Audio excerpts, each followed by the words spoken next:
Anterior comentábamos que el ser humano, para vivir de una forma normal y física, lo único que necesita es alimentación, hidratación y cobijo. ¿Por qué? Porque con la luz del sol, con el calor y el aire adecuado, el animal humano vive perfectamente con eso sin necesidad de otras cosas. Pero eso alimenta nuestro físico, pero nuestra mente necesita otro tipo de alimentos. Nuestra mente exige la satisfacción, la seguridad, la salud, exige la lealtad, la fidelidad, la justicia. Imagináis por compañero a un amigo disperso, impulsivo, impetuoso, un amigo impredecible, impronosticable, un amigo mentiroso, un amigo infiel, un amigo desleal, un amigo mentiroso, un amigo que no colabora, irresponsable, necio, irascible, un amigo egoísta. ¿Confiaríais, respetaríais, os uniríais, os sentiríais atraídos por un amigo con todos estos defectos? El ser humano, para madurar, necesita establecer el vínculo en la unidad parentofilial, fraterno-conyugal. Necesita también inducir, deducir y discernir para entender el criterio, para ajustar las leyes, las razones a lo razonable, el conocimiento a lo convincente. Necesita también del bienestar, del bien participativo, de la cooperación, de la responsabilidad, del respeto mutuo. Todas estas cosas son aspectos que el ser humano necesita para madurar. Entonces vamos a ver cómo parte. Quedamos en el vídeo anterior el periodo adolescente. Y decíamos que el periodo adolescente tenía ciertos matices, ciertas dificultades que debían de ser superadas, como la crisis de identidad, crisis motivacional o crisis existencial. Esas crisis debería el adolescente superarlas con el conocimiento previo que adquirió durante los 7 años de búsqueda intelectual o desarrollo intelectual. ¿Cómo madura ese ser adolescente? Yo diría que en primer lugar debemos comprender cómo el adolescente puede superar esa crisis de identidad o esa crisis existencial o esa crisis motivacional. ¿Cómo se supera la crisis existencial? La crisis existencial se supera descubriendo la identidad particular de cada uno. Pero resulta que esa identidad particular de cada uno es una identidad por todos compartida, es la identidad humana. Luego, para poder satisfacer a esa inteligencia humana, a esa capacidad de convencerse con el juicio de la razón convincente o de lo razonable, necesitamos descubrir cuál es la naturaleza humana. Por sobre esos aspectos particulares, esas habilidades propias del talento particular de cada uno, tenemos también un aspecto invariable, inmutable, que nos califica como humanos, y ese aspecto es el de ser libres, autónomos y responsables. Somos libres de optar por aquella alternativa válida para todos. Somos autónomos de reconocer el juicio justo de la razón y somos responsables de cumplir siempre con el máximo deber válido para todos. Responsable es el que responde libre, voluntaria e incondicionalmente al cumplimiento de cualquier deber necesario. Respeto es esa sensación o ese sentimiento que se produce de admiración frente al bien que otro realiza. Es un sentimiento, es una sensación. El respeto no es dejar que el otro haga lo que él quiera. El respeto es una sensación producida o derivada de un bien superior que otro realiza. Autónomo es aquel que reconoce por sí solo la justa razón, aquella razón que es constante e inmanente, aquella razón que es continua y convincente, aquella razón que no solamente es razonada, sino que también es razonable. Y libre es aquel ser que opta por la alternativa válida siempre y para todo, porque aquello que beneficia siempre a todo no perjudica nunca nada. Y al no perjudicar nunca nada es exenta de reclamo, de acusación o de rechazo. Lo que acaban de escuchar son grandes palabras que en ocasiones exigen también de un amplio sentido común para poderlo comprender, porque son temas profundos, temas filosóficos, temas que a veces dentro de la superficialidad del día a día, de lo cotidiano, en ocasiones como que no nos ponemos a pensar en ello. Y debemos, en algún momento de nuestra existencia, debemos pararnos y pensar profundamente sobre nuestra identidad para poder superar esa crisis de identidad que tenemos o que sufrimos generalmente en la adolescencia. El ser humano debe descubrir en primer lugar la teoría de las conductas, la teoría de las conductas emocionales, intelectuales, conductuales que le permitan, por un lado, atender, entender y estar atento a las necesidades fundamentales del otro, por otro lado, a ser capaz de dominar, de controlar las virtudes de la prudencia, firmeza y templanza, y además que sea capaz de controlar el celo emocional, intelectual y conductual, y por sobre todo el control y dominio sobre los instintos de protección, de conservación y de reproducción. Una vez reconocidos y descubiertos, el ser humano maduro ya, el adolescente, debe empezar a desarrollar su ética, su moral y su estética, partiendo por la moral. La moral ideal. Tiene que comprender cuál es la moral ideal del ser humano. ¿Cuál es la moral? La moral tiene que ver con ese comportamiento decente, íntegro y sincero o responsable que nos hace tener una apariencia digna, una apariencia atractiva, que nos hace también tener normas de comportamiento adecuado a la hora de alimentarnos, a la hora de ejercitarnos, a la hora también de descansar. Todo ese tipo de comportamientos que mejoran nuestra identidad son de tipo ser humano. ¿Cuál es la moral legítima? Esa moral razonable, esa moral convincente, esa moral que es inmutable y que nos atañe a todos, esa moral legítima y la moral también del comportamiento, la moral de las costumbres que nos realizan en la conectividad, en la dualidad complementaria y en el centro de los valores compartidos. Una vez que el ser humano tiene esa teoría de la educación comprendida, esa teoría de la educación emocional, intelectual, conductual, esa teoría de la educación moral, ética y estética, el individuo se forja o se invierte en ese desarrollo de la salud no solamente física, sino también de la salud mental.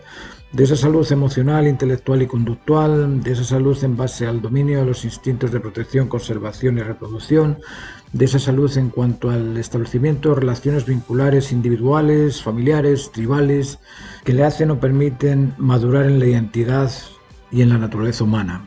A grosso modo hemos hecho una especie de cartagram de qué es lo que debe hacer el ser humano para madurar, partiendo por la primera etapa, los primeros 7 años, que son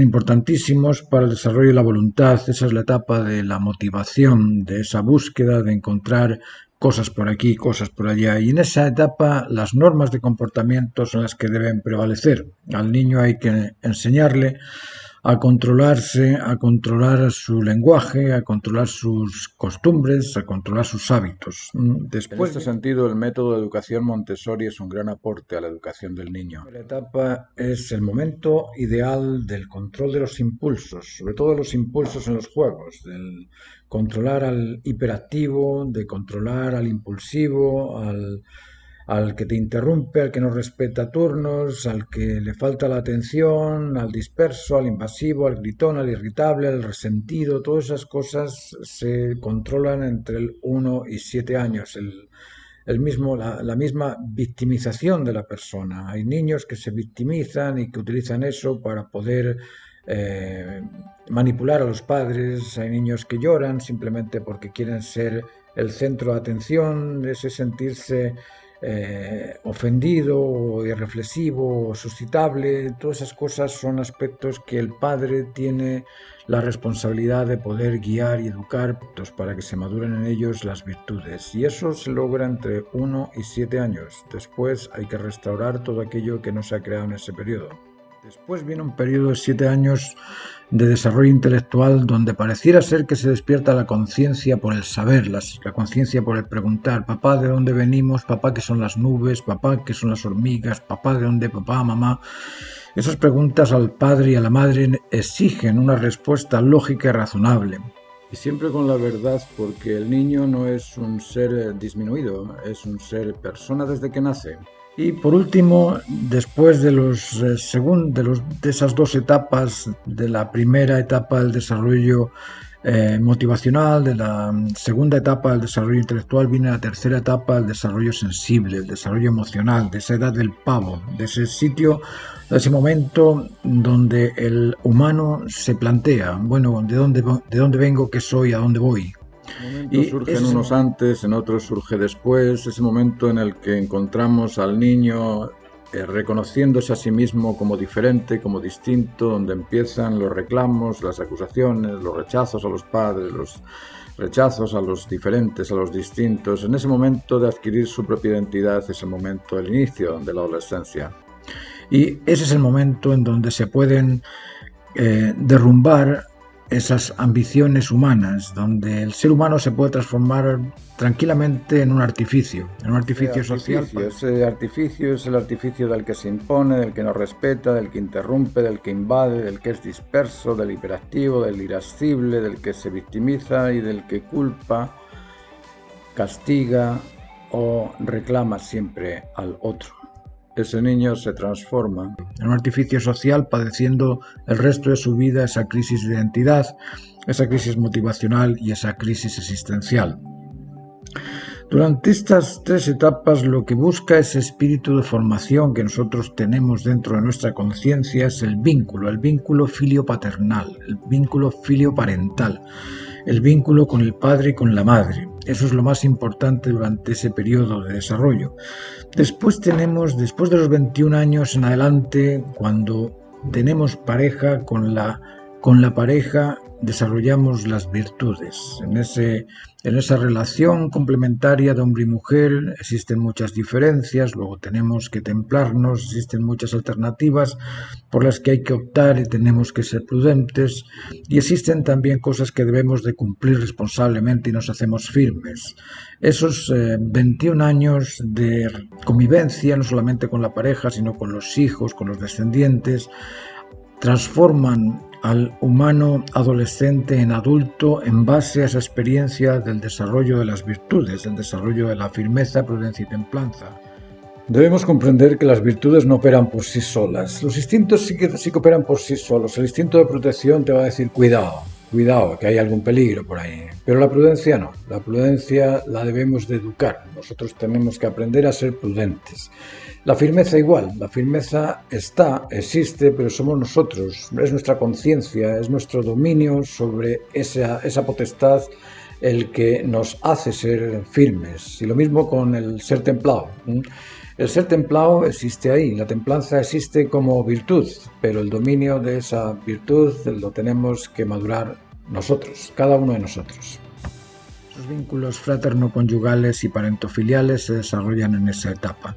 Y por último, una vez que ya maduras a los niños, que ya los has criado, los has educado, los has orientado, los has protegido y ya son independientes, viene una etapa donde el ser humano empieza a sentirse otra vez solo, a pesar de estar viviendo o compartiendo con la pareja, pero los hijos se fueron y hay un tiempo donde nos habituamos a conductas distintas a las primeras conductas de infancia, a conductas mucho más atentas, mucho más de escuchar, de atender, de entender, de estar atento el uno al otro. Se establecen normas también, normas de convivencia, normas de cómo podemos invitar a los hijos a que vengan con sus amigos, con sus amigas, con sus suegros, con sus suegras, es decir, se buscan normas de convivencia que hagan la vida más agradable y finalmente existe una etapa donde uno ya empieza a controlar su carácter, a controlar sus vínculos, a controlar sus emociones, a controlar su conocimiento también, y a ocultarlo en algunos momentos, aunque se contraríe con alguna otra convicción o con algún otro raciocinio no razonable. Esa etapa es la etapa del abuelo, la etapa del vínculo natural universal, esa es la etapa del espíritu natural. Tenemos como tres etapas de desarrollo espiritual: el espíritu de formación, el espíritu vital y el espíritu después que es maduro, que es el espíritu natural, donde uno empieza a unirse con las normas de la naturaleza porque las empieza a conocer y a comprender.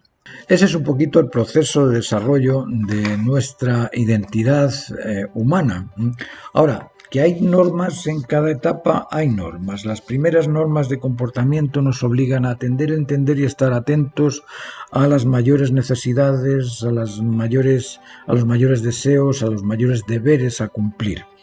Las normas de convencimiento nos obligan a inducir y deducir de las razones aquel juicio más justo y a buscar aquellos justificativos que son invariables, que son inmutables, que siempre existen y que son constantes. Las normas de convivencia nos obligan a seducir al otro con afecto, a persuadirlo con la razón o persuadirlo con la verdad, a motivarlo con lo ejemplar, con el comportamiento beneficioso, con ese ejemplo de lo bien hecho. Todo esto independientemente de que se te acuse de ser insuficiente, de ser irracional o de ser un insensible. Las normas filioparentales obligan al respeto, a la lealtad, a escuchar a los padres, a obedecer a los padres, a imitar a los padres en ese modelo ejemplar del ser maduro. Lógicamente necesitamos padres que sean responsables para poder imitar al padre o a la madre en esa responsabilidad, no imitar al padre o a la madre irresponsables. Hay normas intraconyugales también de considerar a la pareja o considerar lo humano de la pareja y no aquello que es artificio o que es particular de cada uno, a no reclamar, no acusar, no rechazar al otro por sus diferencias porque es diferente. Por lo tanto, debemos aprender a convencernos persuadiéndonos con la razón, a convencer el uno al otro con esos raciocinios inmutables, con esas razones que son incambiables y a imitar también a los padres maduros. Nosotros aprendemos de nuestros padres, aunque seamos maduros en edad, nuestros padres tienen más tiempo de vida que nosotros. En cierto aspecto ellos tienen una experiencia que nosotros no tenemos. Después existen normas intraconyugales también, es decir, normas de cómo convivir con los vecinos, cómo convivir con los familiares, cómo convivir con los tíos, primos, hermanos, etcétera, etcétera, que nos llevan a respetar al más anciano en el afecto, a respetar al más experto en el conocimiento y a respetar también al más sensible en cuanto a captar las necesidades máximas de la tribu o de la familia. Y lógicamente existen normas sociales también, normas de comportamiento social, de cómo tratar al amigo, cómo tratar al vecino, cómo tratar a la persona con la que compartes el trabajo, con la que compartes el autobús, con la que compartes el lugar en cualquier sitio. Y esas normas nos llevan a repetir siempre la misma versión de atender, entender y estar atentos a las necesidades comunes. Espero que con esto os quede una imagen de qué sería una persona normal, una persona natural. Si estáis con alguien que os atiende, os entiende, está siempre atento a vuestras necesidades y vosotros atendéis, entendéis y estáis atentos a las necesidades del otro, la convivencia sería bastante fácil. El problema es cuando las diferencias las transformamos nosotros en opuestos. Esa relación de oposición la declara uno. No es el otro el que se opone por ser distinto, es uno el que lo considera opuesto.